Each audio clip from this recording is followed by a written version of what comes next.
नमस्कार दोस्तों, स्वागत है आपका एक बार फिर से आपके इस YouTube channel study with Manish में।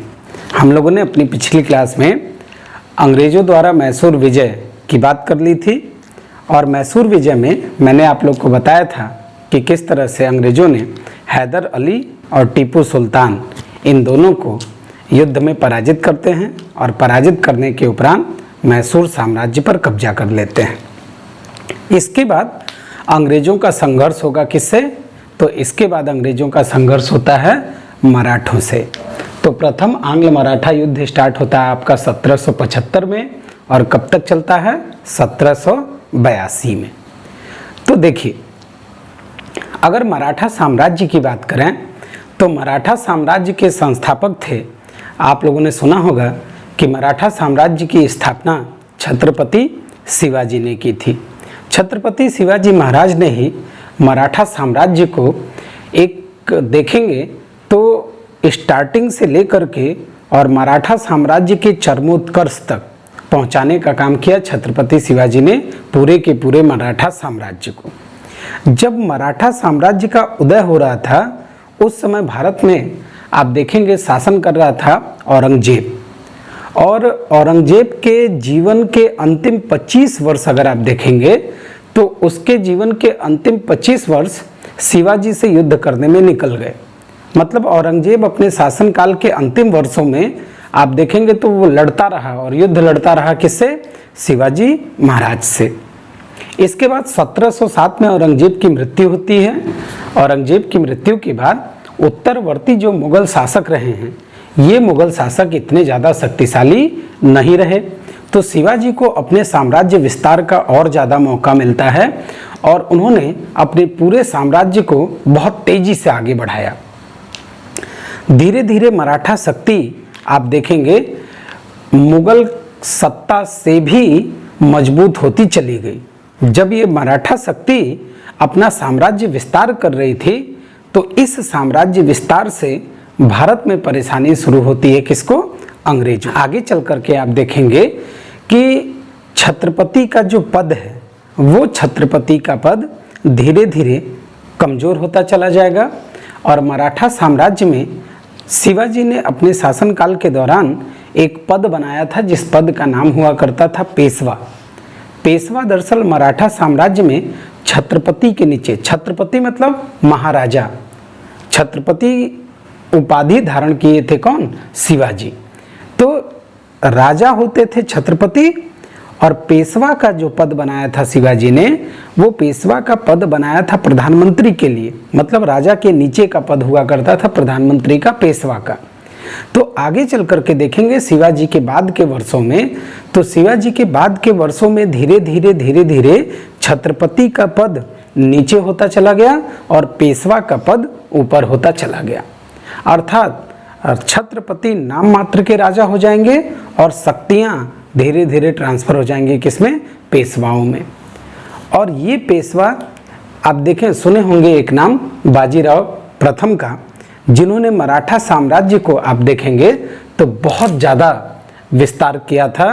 कटक से लेकर के और कन्याकुमारी तक पूरा मराठा साम्राज्य को फैलाने का काम किया था किसने? पेशवाओं ने। हमें दरअसल बात करनी है, देखिए मराठा साम्राज्य के बारे में हम लोग कि मराठा साम्राज्य का उदय कैसे हुआ, मराठा साम्राज्य का विस्तार कैसे हुआ, ये सब हम पढ़ते हैं मध्यकालीन इतिहास में।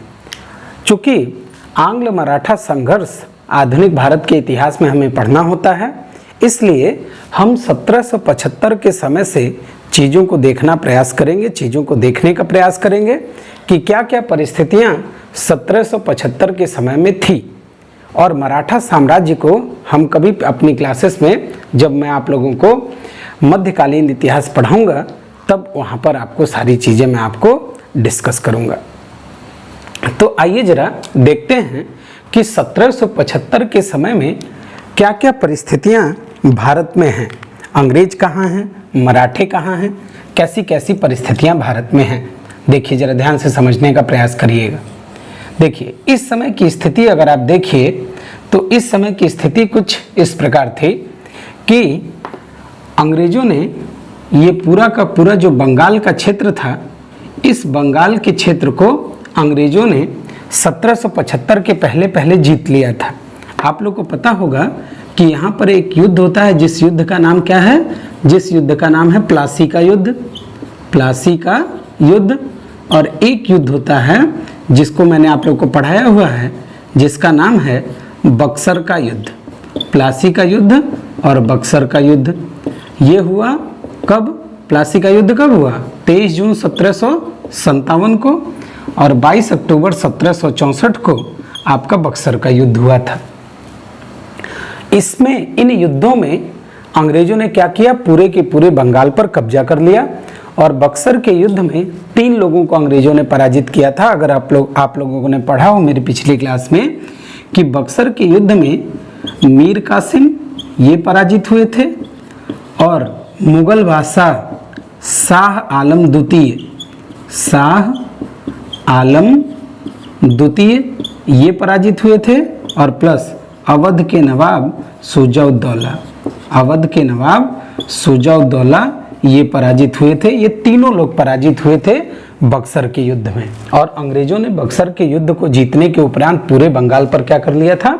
कब्जा कर लिया था। उसके बाद यहाँ पर एक क्षेत्र हुआ करता था, जिसका क्षेत्र का नाम क्या था? तो यहाँ पर हुआ करता था आपका मद्रास। इस वाले हिस्से में आप देखेंगे तो यहाँ पर हुआ करते थे कौन? तो यहाँ पर हुआ करते थे हैदराबाद के निजाम, हैदराबाद के निजाम। इस वाले एरिया में हैदराबाद के निजाम थे। इधर आप देखेंगे इस वाले हिस्से में मैंने पिछली क्लास में आपको पढ़ाया था कि यहाँ पर था कौन सा साम्राज्य? यहाँ पर था मैसूर साम्राज्य, मैसूर साम्राज्य। ठीक, मैसूर साम्राज्य। यहाँ पर एक छोटा सा क्षेत्र हुआ करता था उस समय, बम्बई।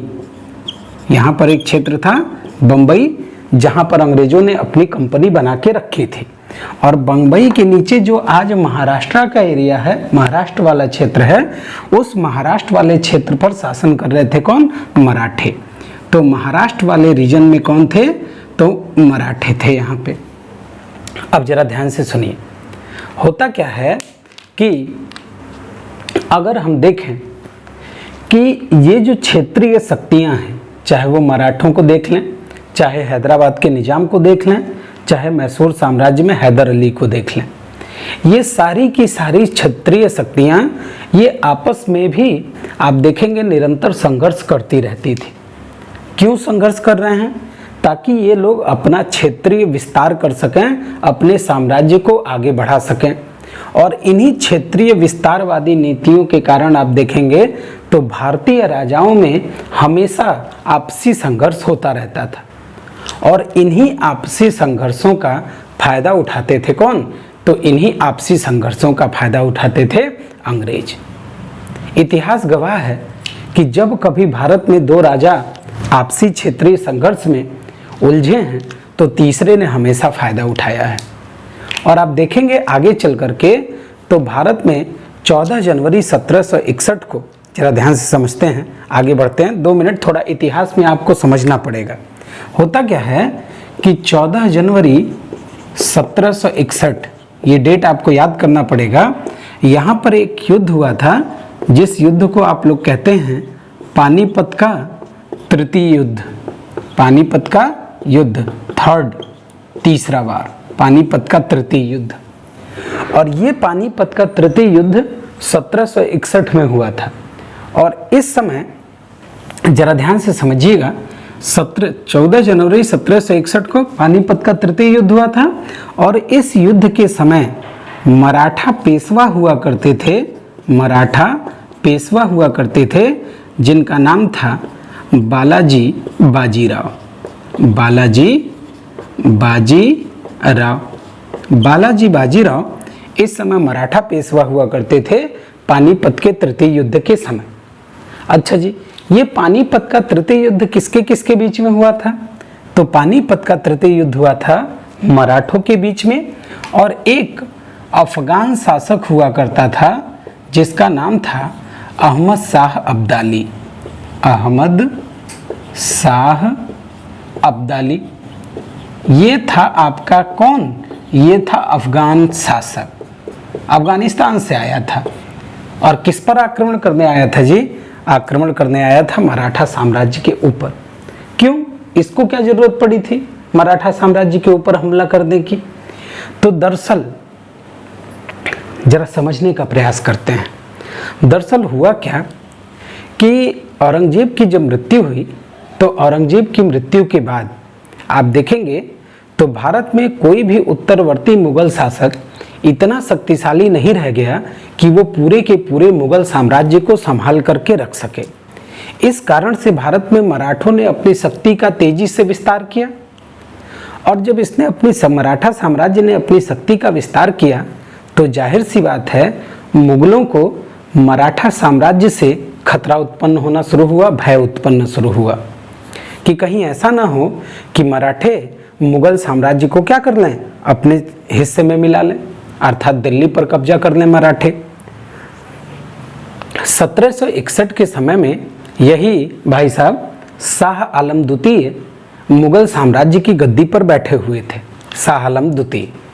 और ये शाह आलम द्वितीय क्या करते हैं, यही शाह आलम द्वितीय इनवाइट करते हैं किसे, अहमद शाह अब्दाली को। किस पर आक्रमण करने के लिए? मराठों के ऊपर आक्रमण करने के लिए। क्यों? क्योंकि इनको ये भय है कि कहीं मराठे दिल्ली पर ना कब्जा कर लें। तो शाह आलम द्वितीय इनवाइट करते हैं अहमद शाह अब्दाली को हमला करने के लिए बालाजी बाजीराव अर्थात मराठा साम्राज्य पर। और अहमद शाह अब्दाली आता है, और जब अहमद शाह अब्दाली आता है तो अहमद शाह अब्दाली का युद्ध में साथ देते हैं कौन? युद्ध में साथ देते हैं शाह आलम द्वितीय, शाह आलम द्वितीय। और शाह आलम द्वितीय की मित्रता रहती है अवध के नवाब शुजा-उद-दौला से, तो शुजा-उद-दौला भी साथ देते हैं, अवध के नवाब शुजा-उद-दौला भी साथ देते हैं पानीपत के तृतीय युद्ध में किसका? अहमद शाह अब्दाली का। और इन तीनों लोगों की सेनाएं मिल करके हमला करती हैं किसके ऊपर? मराठों के ऊपर। ये है क्षेत्रीय लड़ाई, दो भारतीयों की लड़ाई होगी और अंग्रेज इसका फायदा उठाएंगे। अभी देखिए 1761 की बात चल रही है और अभी बक्सर का युद्ध होगा 1764 में, अभी बक्सर का युद्ध नहीं हुआ है। और जब ये मराठा साम्राज्य पर हमला करेगा अहमद शाह अब्दाली तो न तो हैदराबाद का निजाम साथ देने जाता है और न ही मैसूर का हैदर अली साथ देने जाता है, कोई साथ देने नहीं जाता है। किसका? तो कोई साथ देने नहीं जाता है मराठों का। क्यों? क्योंकि याद करिए अभी अंग्रेजों ने, मैंने आप लोग को मैसूर साम्राज्य जब पढ़ाया था तो आपको पता होगा 1775 से पहले प्रथम आंग्ल मैसूर युद्ध हो चुका है। प्रथम आंग्ल मैसूर युद्ध हो चुका है, मतलब पहला आंग्ल मैसूर युद्ध कब से कब तक चला था? अगर आप लोग को याद हो कि 1767 से लेकर के 1769 ईस्वी तक, 1767 से 1769 ईस्वी तक प्रथम आंग्ल मैसूर युद्ध हो चुका है। एक बार अंग्रेज और हैदर अली आपस में भिड़ चुके हैं, जिसमें हैदर अली ने मराठों का सहयोग लिया, हैदराबाद के निजामों का सहयोग लिया और इनका सहयोग लेकर के पराजित किया किसको? अंग्रेजों को, 1767 से 1769 तक।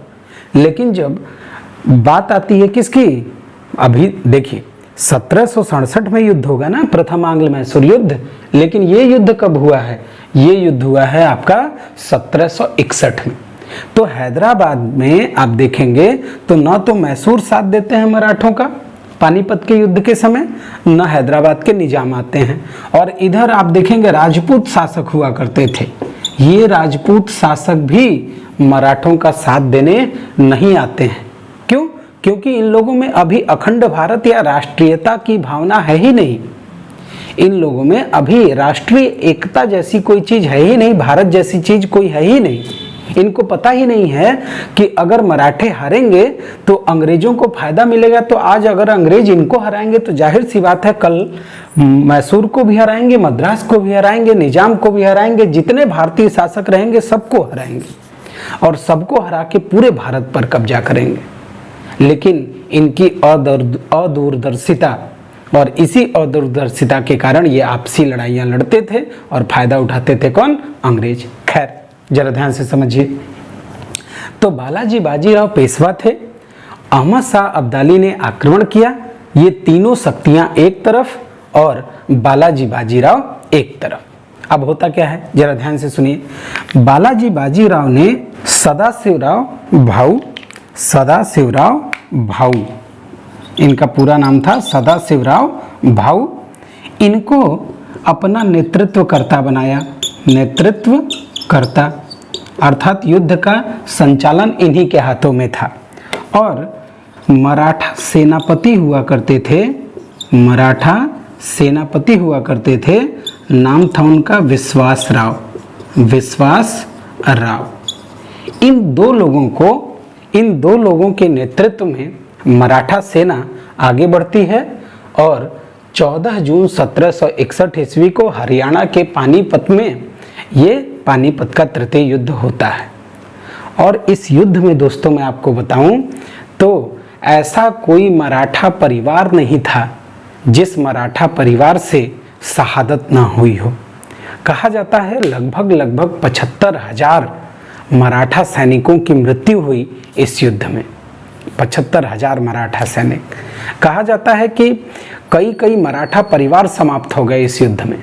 बहुत सारे वीरों ने अपनी शहादत दी इस अहमद शाह अब्दाली के साथ युद्ध में। और इसके उपरांत आप देखेंगे तो बालाजी बाजीराव जो हैं इनकी मृत्यु सदमे से हो जाएगी जब इनको सूचना मिलेगी। दरअसल कुछ व्यापारी लोग इनको ये सूचना पहुंचाते हैं, किसी की हिम्मत नहीं हो रही थी कि जो जा करके इनको ये बता दे कि पानीपत का तृतीय युद्ध मराठे हार चुके हैं। और जब इनको पता चला तो सदमे से बालाजी बाजीराव की मृत्यु हो गई। सदमे से ये दोनों लोग भी मारे गए। और अहमद शाह अब्दाली एक लुटेरा था, भारत आता है, मराठों को लूटता है और लूट करके वापस चला जाता है। इन लोगों को मजा आ गया क्या कि मराठे हार गए। इन लोगों को शाह आलम द्वितीय, सुजाउद्दौला के इनको मजा आ रहा है, मजा ले रहे हैं ये लोग। बेसिकली देखा जाए तो कि भैया एक भारतीय राजा को कोई दूसरा आक्रमणकारी आकर के हरा दिया और इनको क्या आ रहा है, मजा आ रहा है कि वाह हमको संतोष मिल गया, ये हार गए, अब इनकी शक्ति कम हो गई, ये हमारे ऊपर आक्रमण नहीं करेंगे। ये अपनी शक्ति नहीं बढ़ा रहे हैं, दूसरे को कमजोर कर रहे हैं। और आगे चल के देखिए 1764 में क्या स्थिति होगी इनकी शाह आलम द्वितीय की। ये भी हारेंगे और तब मराठे नहीं जाएंगे इनका सहयोग करने और दोनों को अंग्रेज पकड़ करके बढ़िया से कूटेंगे, इनको शाह आलम द्वितीय को भी और सुजाउद्दौला को भी। उस समय मराठे बैठ के ताली बजाएंगे कि हाँ बहुत बढ़िया हो रहा है। और यही कारण रहा कि अंग्रेजों ने हमें 250 सालों तक गुलाम बना के रखा। खैर जरा आगे बढ़ते हैं। तो ये सारे लोग मारे गए, पानीपत का तृतीय युद्ध समाप्त हुआ। पानीपत का तृतीय युद्ध जब समाप्त हुआ तो जाहिर सी बात है कि भाई जो ये मराठे हैं इनकी आर्थिक क्षति हुई और प्लस साथ में सैन्य क्षति हुई। बहुत सारी सेनाएं मारी गई और बहुत सारा नुकसान आर्थिक रूप से इनको हुआ और मराठे कमज़ोर पड़े। और जब जाहिर सी बात है मराठे कमज़ोर पड़ेंगे तो अंग्रेज कहीं ना कहीं इस चीज़ का फ़ायदा उठाएंगे। बालाजी बाजीराव की मृत्यु के बाद, है ना, 1761 में बालाजी बाजीराव की मृत्यु हुई। बालाजी बाजीराव की मृत्यु के उपरांत मराठा पेशवा थे बालाजी बाजीराव। जब उनकी मृत्यु हो गई तो अगले पेशवा बनते हैं जिनका नाम है माधवराव। जरा ध्यान से सुनिएगा, अगले पेशवा बनते हैं, इनका नाम था माधवराव। और इन माधवराव ने पुनः मराठा शक्ति को दोबारा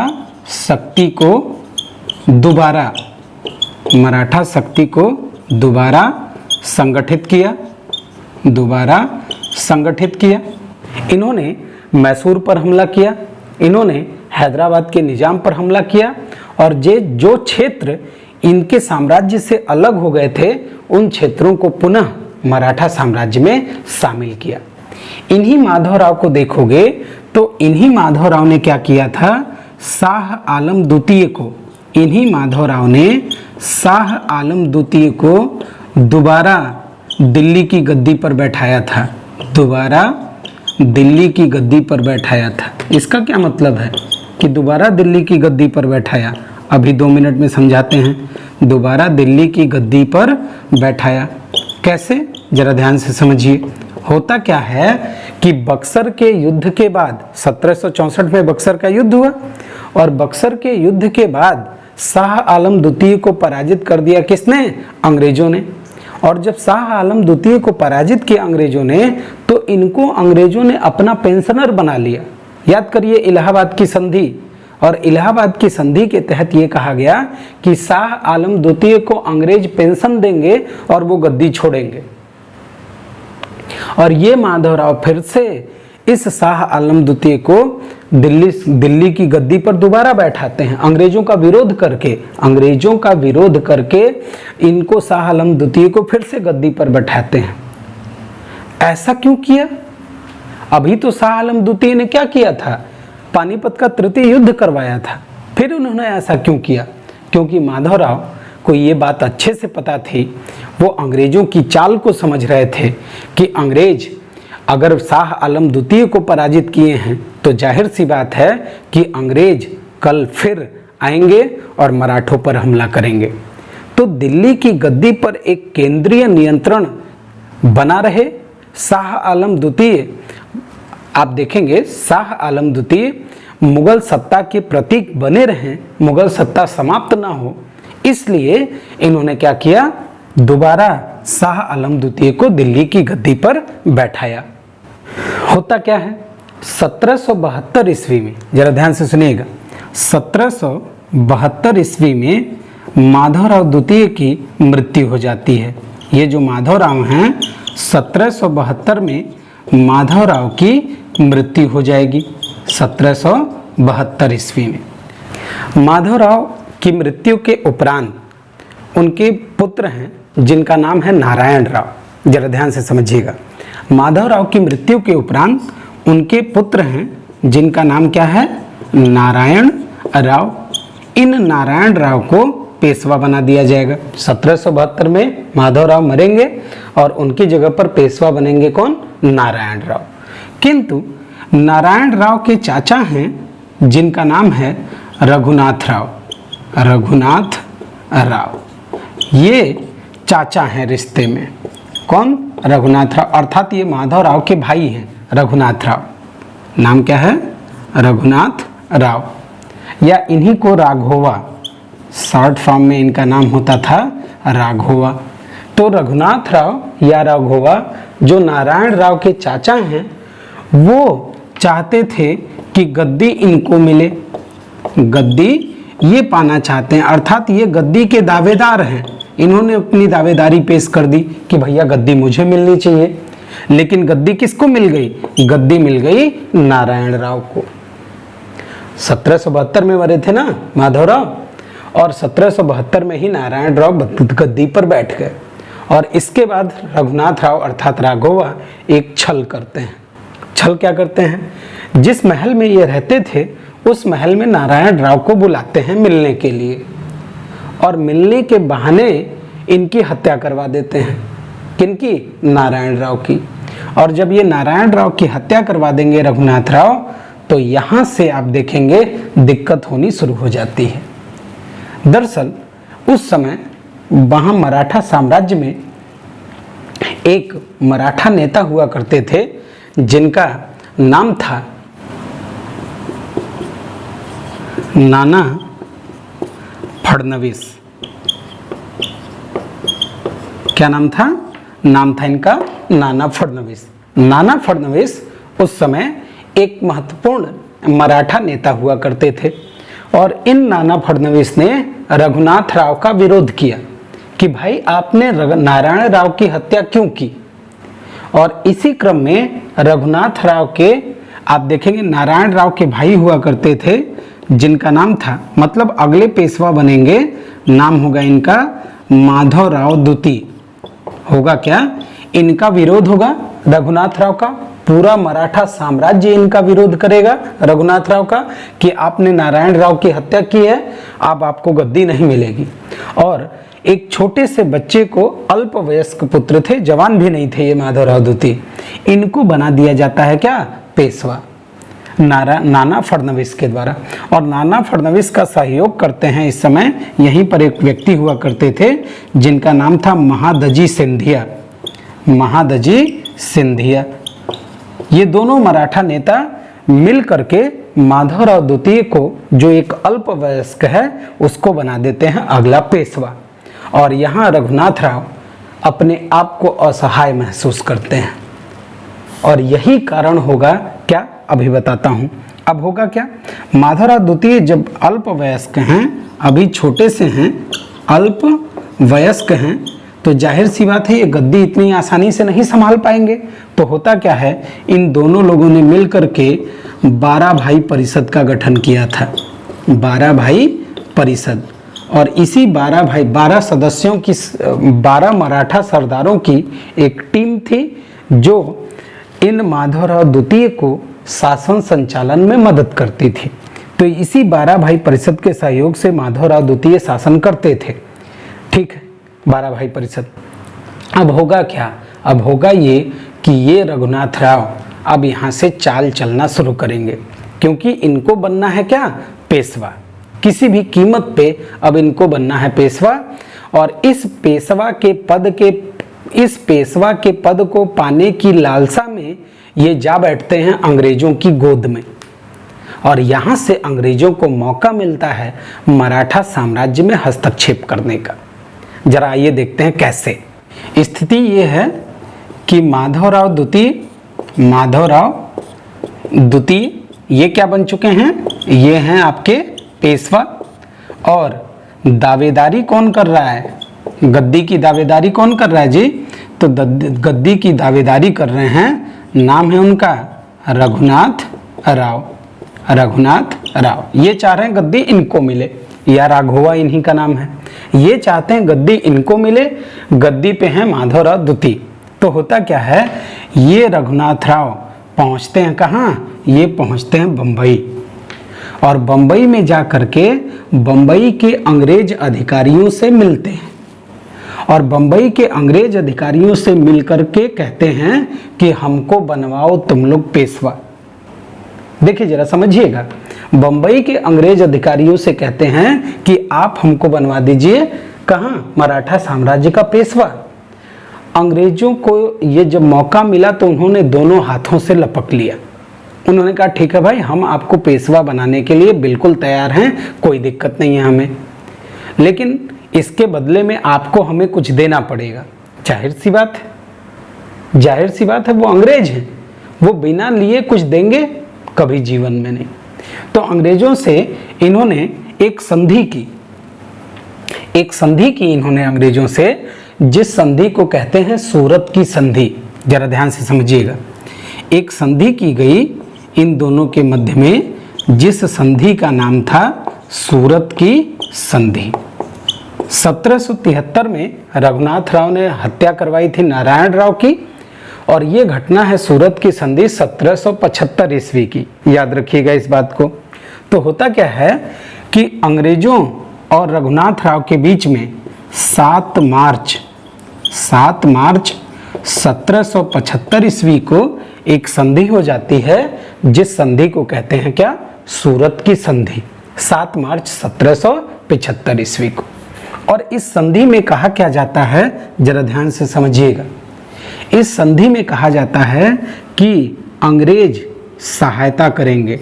अंग्रेज सहायता करेंगे किस चीज में, पेशवा बनाने के लिए। किसको पेशवा बनाना है, तो जाहिर सी बात है रघुनाथ राव को।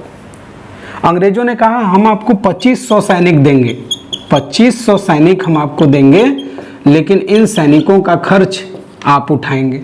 इसके लिए हम आपको 2 जगह हैं, एक जगह का नाम था सूरत और एक जगह का नाम था भड़ौच। सूरत और भड़ौच, इन 2 जगहों का राजस्व वसूलने का अधिकार आपको हम देंगे।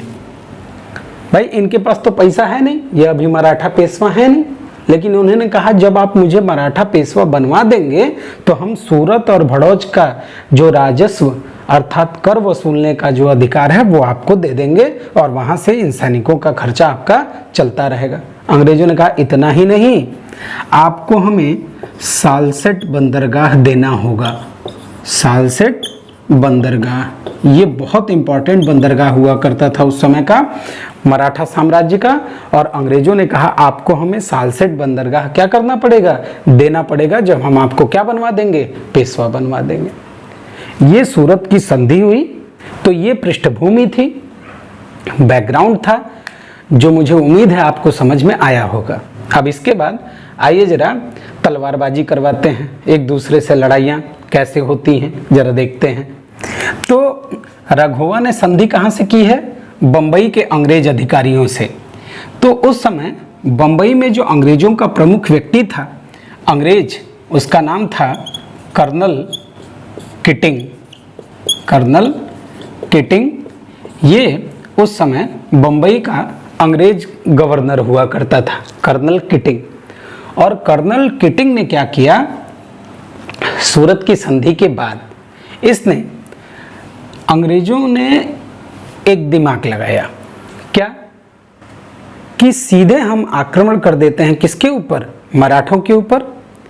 पानीपत के युद्ध के बाद इनको लगा कि मराठे कमज़ोर हैं, और मराठे कमज़ोर हैं तो हम डायरेक्ट हमला करते हैं, और हमला करके मराठों को पराजित करेंगे, और रघुनाथ राव को क्या बनवा देंगे, रघुनाथ राव को बनवा देंगे पेशवा। ये दिमाग लगाता है कौन, कर्नल किटिंग। और एक छोटी सी सेना लेकर के एक मैदान हुआ करता था जिसका नाम था आरस, उसी के नाम पे इस युद्ध का नाम पड़ा है आरस का युद्ध। तो आरस के मैदान में एक छोटी सी कर्नल किटिंग के नेतृत्व में सेना पहुंचती है बंबई की मराठों के विरुद्ध में। लेकिन मराठे इतना कमजोर नहीं हुए हैं कि एक छोटी सी सेना उनको हरा दे, और आरस के युद्ध में अंग्रेज पराजित हो जाएंगे। आरस के युद्ध में अंग्रेज पराजित हो जाते हैं। अंग्रेजों को पराजित कर देता है कौन, मराठा। मराठों ने भिगो भिगो कर मारा किसे, अंग्रेजों को।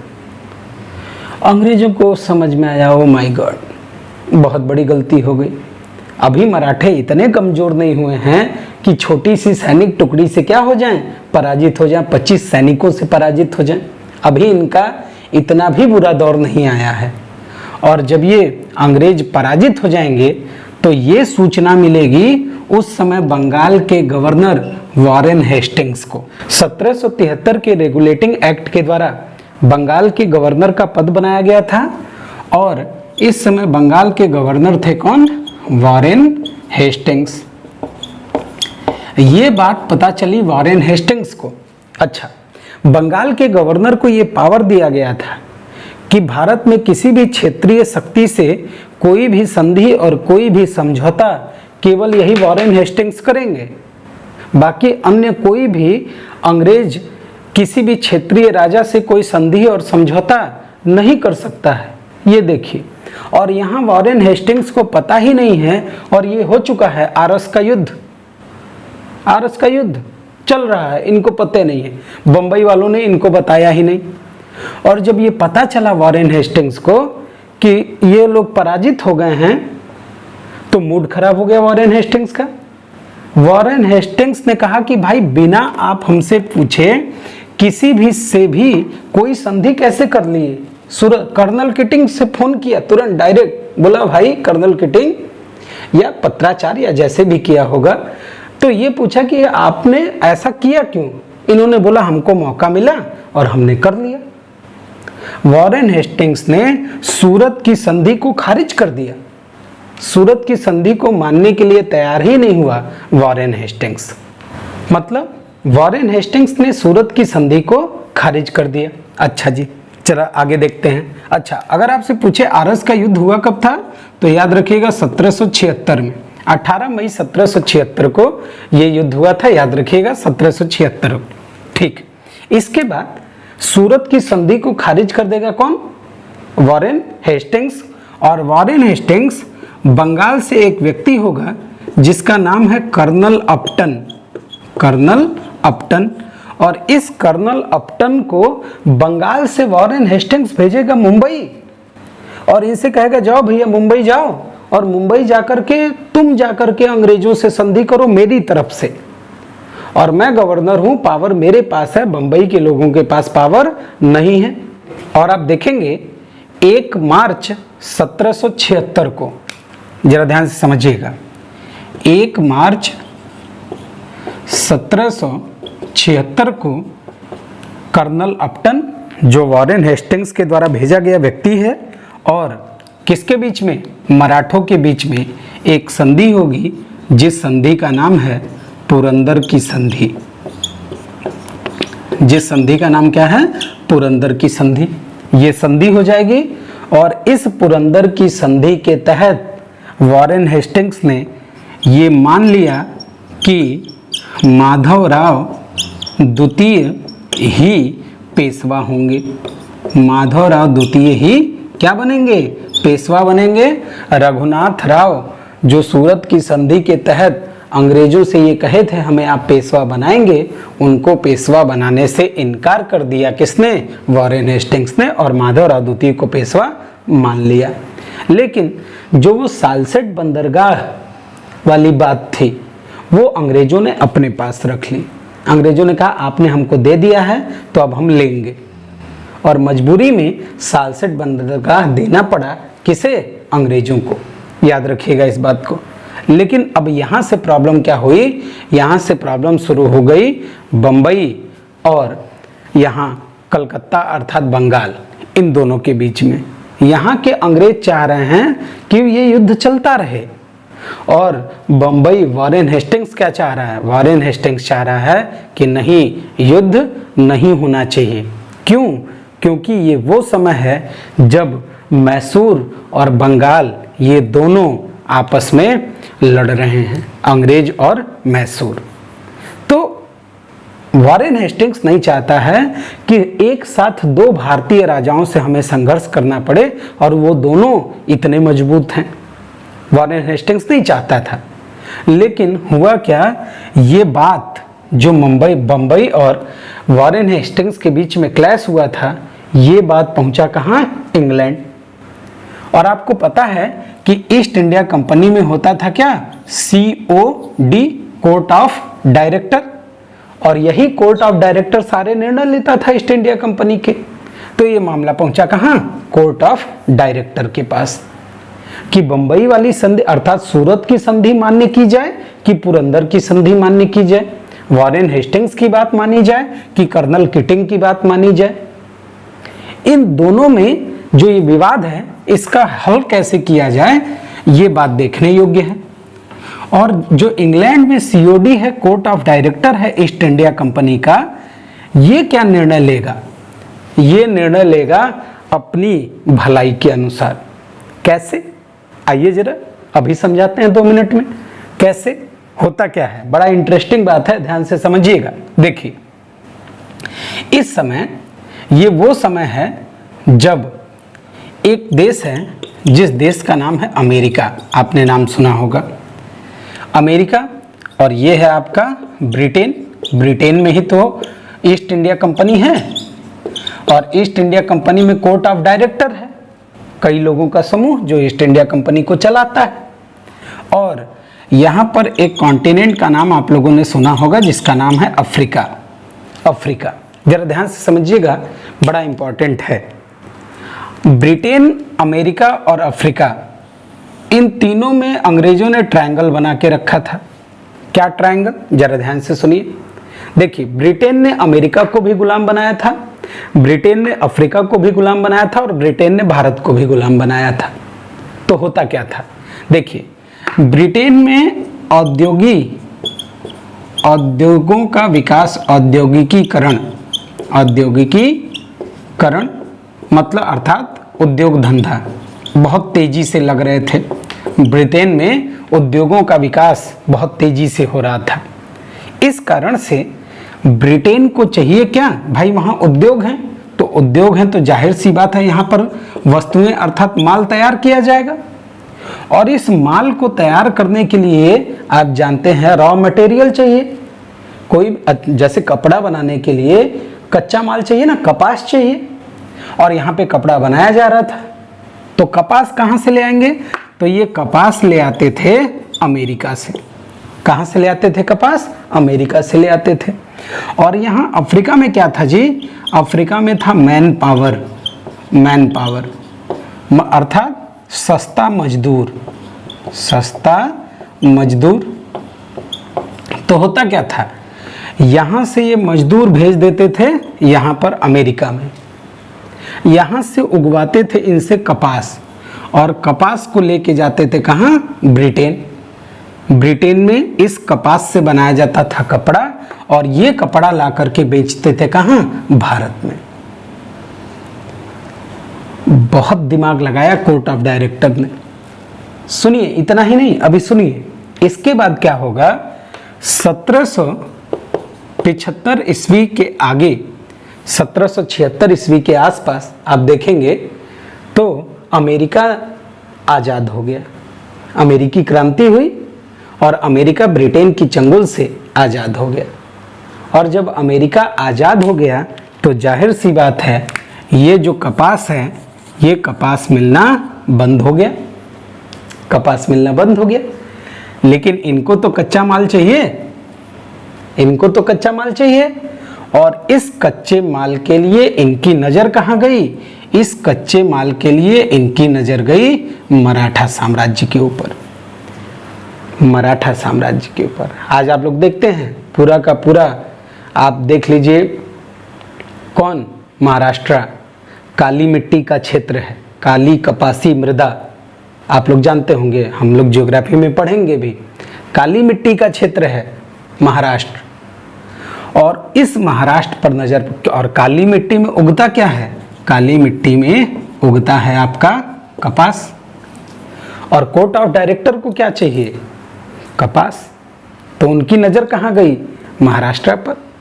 तो अब आप मुझे बता दीजिए वो किस संधि को मान्य करेंगे, सूरत की संधि को कि पुरंदर की संधि को। उनको क्या चाहिए, कपास चाहिए। तो उन्होंने क्या किया, अंग्रेज कोर्ट ऑफ डायरेक्टर, इंग्लैंड से भारत में ये संदेशा भिजवाया गया कि सूरत की संधि को मान्य की जाए और पुरंदर की संधि को रद्द कर दी जाए। और ऐसा हुआ, सूरत की संधि को माना गया और पुरंदर की संधि को रद्द कर दिया गया। अर्थात वॉरेन हेस्टिंग्स की बात को अस्वीकार कर दिया गया और कर्नल किटिंग की बात को स्वीकार कर लिया गया, और फिर युद्ध छिड़ जाएगा, फिर युद्ध होगा। आइए जरा देखते हैं। जैसे ही बंबई काउंसिल को ये पता चला कि सूरत की संधि को मान ली गई है, वैसे ही उनके खुशी का ठिकाना नहीं रहा, और वहाँ पर बंबई काउंसिल में तुरंत एक व्यक्ति थे जिनका नाम था कॉकबर्न। ध्यान से समझिएगा, कॉकबर्न के नेतृत्व में सेना तैयार की गई और इस सेना को तुरंत लड़ने के लिए भेज दिया गया। कहाँ, मराठा साम्राज्य में, मराठा साम्राज्य में। जैसे ही ये अंग्रेजों को पता चला, बंबई काउंसिल के अंग्रेजों को पता चला कि भाई सूरत की संधि को मान्य कर लिया गया है कोर्ट ऑफ डायरेक्टर के द्वारा, यही तो थी court of director, court of director जिसने क्या किया था, सूरत की संधि को मान्य किया था। 9 जनवरी 1769, 9 जनवरी 1769 को कॉकबर्न के नेतृत्व में अंग्रेजी सेना युद्ध लड़ने पहुंचती है, किससे, मराठों से। और एक जगह है जिसका नाम था ताल गांव, जरा ध्यान से समझिएगा, एक जगह है जिसका नाम क्या है, ताल गांव, और यही इसी गांव में युद्ध होता है, इसीलिए इसको कहते हैं ताल गांव का युद्ध। तो 9 जनवरी 1769 को कॉकबर्न के नेतृत्व में ये लड़ाई शुरू हुई, और इस लड़ाई में भी अंग्रेजों को बुरी तरीके से पराजित कर दिया मराठों ने। इन कॉकबर्न को मार मार के एकदम कौवा बना दिया, बहुत मारा कॉकबर्न को, और अंग्रेज बुरी तरीके से पराजित हुए। और जब पराजित हुए अंग्रेज, तो इनको बहुत बुरी, एक अपमानजनक, पीड़ादायक, बहुत बुरी संधि करनी पड़ी, अपमानजनक संधि, बड़गांव की संधि बोलते हैं। याद रखिएगा कौन सी संधि थी, तो इनके साथ एक संधि की गई जिस संधि का नाम था बड़गांव की संधि, बड़गांव की संधि 1779 में, बड़गांव की संधि। और बड़गांव की संधि के तहत क्या कहा गया कि अंग्रेजों को जो हमने सालसेट बंदरगाह दिया था वो हमको वापस कर दीजिए, जो आपने हमारे क्षेत्र जीत करके आज तक रखे हुए हैं वो सारे क्षेत्र वापस कर दीजिए, और आप कभी भी मराठा साम्राज्य पर हमला नहीं करेंगे। बंबई काउंसिल को इतनी जल्दबाजी थी मराठों के ऊपर आक्रमण करने की कि वॉरेन हेस्टिंग्स के एक बार पूछा भी नहीं और हमला कर दिया। भाई साहब ने कॉकबर्न ने कौआ बना दिया मार के, इनको कांव कांव करने लगे। यहाँ पे तालगांव के युद्ध में ताल से ताल मिलाने लगे। खैर, अब होगा क्या इसके बाद? होगा ये कि जब बडगांव की संधि होगी और इतनी अपमानजनक संधि होगी तो ये बात पता चलेगी वॉरेन हेस्टिंग्स को, और वॉरेन हेस्टिंग्स ये एकदम तिलमिला उठेगा, आग बबूला हो उठेगा कि भाई इतनी जल्दबाजी क्या थी तुमको युद्ध लड़ने की, एक बार हमारा इंतजार तो कर लिए होते, एक बार हमसे पूछते तो। और वॉरेन हेस्टिंग्स हार मानने वालों में से नहीं था। उसने क्या किया, दो तरफ से अपनी सेना तैयार की। एक सेना उसने पूना की तरफ से भेजी और एक सेना उसने ग्वालियर की तरफ से भेजी। जो सेना पूना की तरफ से आई थी वो तो पराजित हो गई, लेकिन जो सेना ग्वालियर की तरफ से आई थी उस ग्वालियर की सेना ने क्या किया, पूरे गुजरात को जीत लिया, अहमदाबाद को जीत लिया और बहुत सारे क्षेत्रों को जीता। लेकिन अभी ये सब लड़ाई चल ही रही है, इसी में बीच आप देखेंगे मराठों को एक मौका मिलेगा, बहुत जबरदस्त मौका मिलेगा। क्या मौका मिला कि इसी समय जो ये मैसूर साम्राज्य का हैदर अली है, 1780 से लेकर 1784 तक आपको पता है द्वितीय आंग्ल मैसूर युद्ध होता है, और 1780 से 84 तक युद्ध होगा। यहां देखिए 79 में बडगांव की संधि हुई थी और 80 में वॉरेन हेस्टिंग्स ने लड़ाई छेड़ दी। मतलब दो तरफ बिजी हो गया कौन? Warren Hastings. इनसे भी लड़ रहा है, मैसूर साम्राज्य से भी, और मराठों से भी लड़ रहा है। और वॉरेन हेस्टिंग्स बहुत समझदार व्यक्ति। वॉरेन हेस्टिंग्स ये जानता था कि अगर दोनों क्षेत्रीय शक्तियां एक हो गई तो ना हम मैसूर को जीत पाएंगे और ना ही मराठों को जीत पाएंगे। और इधर एक मराठा नेता हुआ करते थे, अभी पहले जिनका नाम मैंने बताया था आप लोगों को, नाम था उनका क्या? महादजी सिंधिया। इधर महादजी सिंधिया भी चाह रहे थे कि ये आंग्ल मराठा युद्ध रुक जाए। तो महादजी सिंधिया के प्रयासों से अंग्रेजों अर्थात वॉरेन हेस्टिंग्स और मराठों के बीच में एक संधि हो जाएगी, जिस संधि का नाम है सालबाई की संधि। और सालबाई की संधि के तहत ये जो प्रथम आंग्ल मराठा युद्ध होगा, ये प्रथम आंग्ल मराठा युद्ध समाप्त हो जाएगा। 17 मई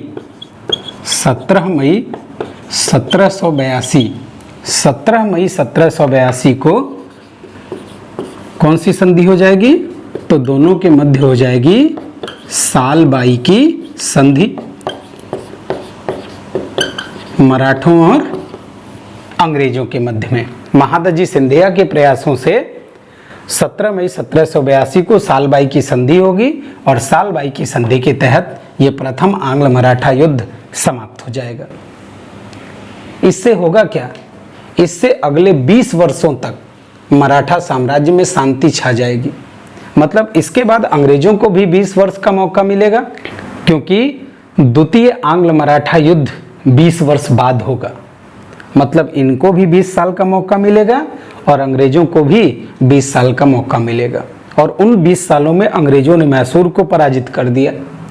मतलब बंगाल पर भी विजय प्राप्त कर ली, मैसूर पर भी विजय प्राप्त कर ली।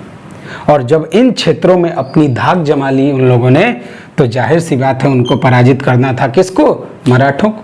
क्योंकि यहाँ पर दिल्ली सल्तनत तो रही नहीं। दिल्ली शाह आलम द्वितीय को तो 1764 में ही निपटा दिया। तो सालबाई की संधि हुई 17 मई 1782 को। इस संधि के तहत हुआ क्या? इस संधि के तहत माधवराव द्वितीय को पेशवा स्वीकार किया गया। माधवराव द्वितीय को पेशवा, याद रखिएगा, माधवराव द्वितीय को पेशवा स्वीकार किया गया, स्वीकार हुआ। दरअसल इस संधि के तहत आप देखेंगे वॉरेन हेस्टिंग्स झुकता है, ये संधि माना जाता है कि अंग्रेज पराजित हुए इस युद्ध में। दोनों को एक दूसरे के जीते हुए क्षेत्र वापस करने पड़े।